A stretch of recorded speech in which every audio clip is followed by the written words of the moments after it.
Hello friends, myself Anjali and I welcome you all to the official YouTube channel of TechSarch where we share income tax legal secretarial updates with you. So stay tuned and get the notification first. Today I am here to discuss about the transfer of shares and allotment of shares in a company.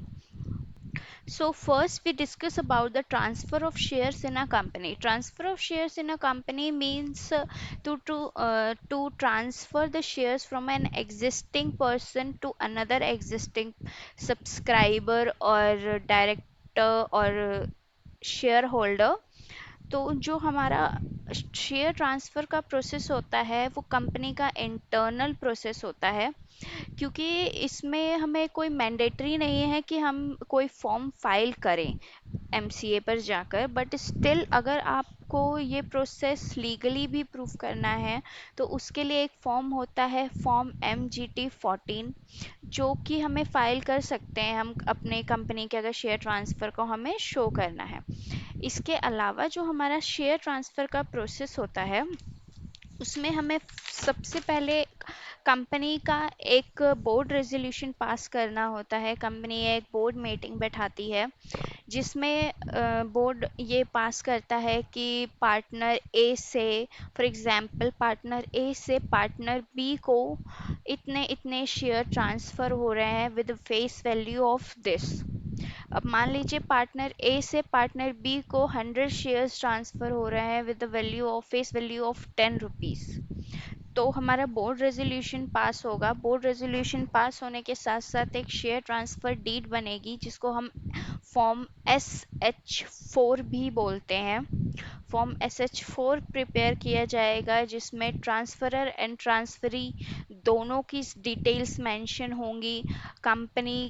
की details mention होंगी कितना amount है कितना consideration value है कौन सी जिस state की company है उसके हिसाब से कितना स्टैम्प ड्यूटी लगेगा उस शेयर ट्रांसफ़र में वो मेंशन होगा एंड विटनेस की डिटेल्स मेंशन होगी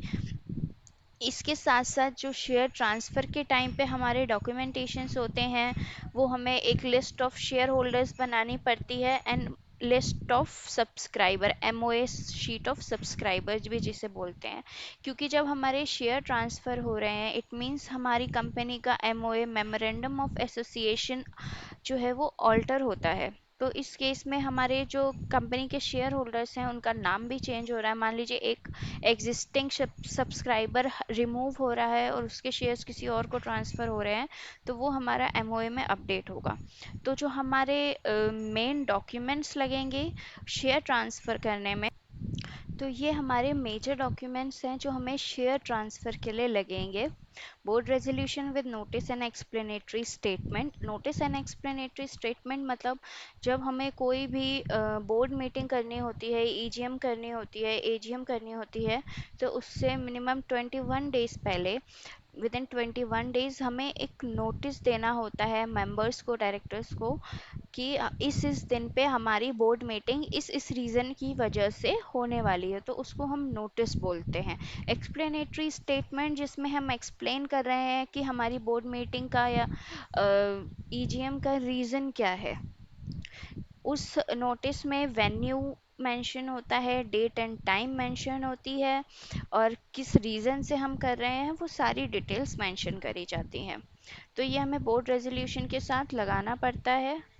बोर्ड रेजोल्यूशन में ordinary resolution and special resolution दो तरीके के होते हैं आप शेयर ट्रांसफ़र के लिए नॉर्मल ऑर्डिनरी रेजोल्यूशन भी पास कर सकते हैं उसके साथ हमारा अगला बनेगा SH4 जिसे शेयर ट्रांसफ़र डीड भी बोलते हैं list of share holders MOA and subscriber sheet last में हमारा शेयर सर्टिफिकेट इशू होगा जो भी हमारे नए सब्सक्राइबर्स हैं उनको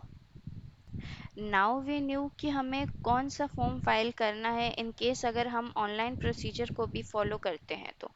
उसके लिए हमें फॉर्म MGT 14 फाइल करना होगा जो हमें MCA services company E filing and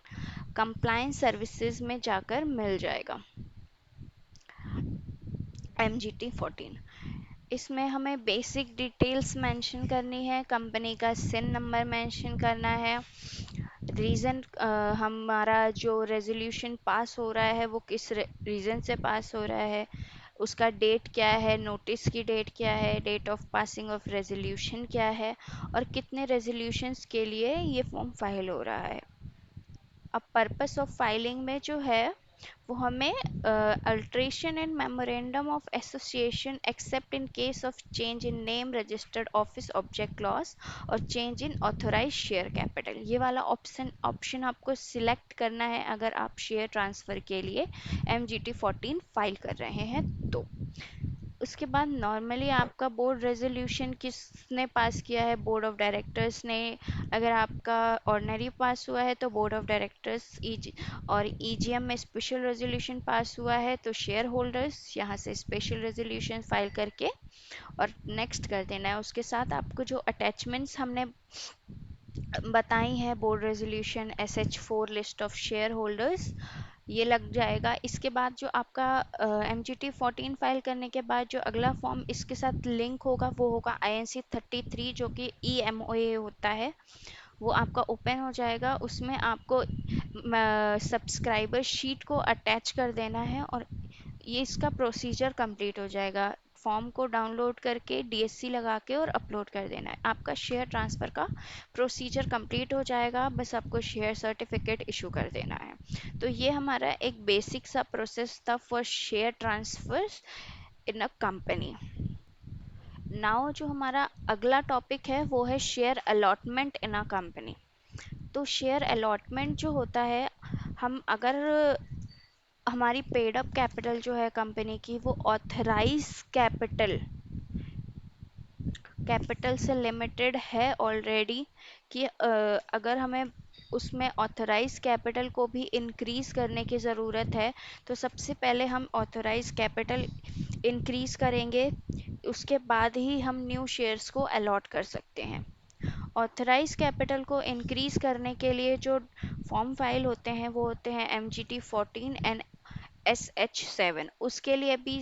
जो डॉक्यूमेंटेशंस लगते हैं वो है resolution with notice and explanatory statement and altered MOA and AOA। ये डॉक्यूमेंट्स हमारे लगते हैं for increase in authorise capital. इसके लिए मैंने आपको बताया, इसके लिए भी MGT 14 ही फाइल होता है, सेम प्रोसेस है फाइलिंग का। बस हमें जो यहाँ से पर्पस सिलेक्ट करना है वो है alteration in authorise share capital. ये वाला ऑप्शन आपको सिलेक्ट करके और आगे प्रोसेस करना है, डॉक्यूमेंट्स अटैच करने हैं। अब जब हमारा MGT 14 अप्रूव हो जाएगा, MGT 14 एक STP फॉर्म है जो तुरंत अप्रूव हो जाता है। MGT 14 अप्रूव होने के बाद हम जो अगला फॉर्म फाइल करेंगे वो है SH7, alteration of share capital. इस फॉर्म में भी हम अपनी जो भी हमारी जितनी शेयर कैपिटल इंक्रीज हो रही है उसकी बेसिक डिटेल्स डालेंगे।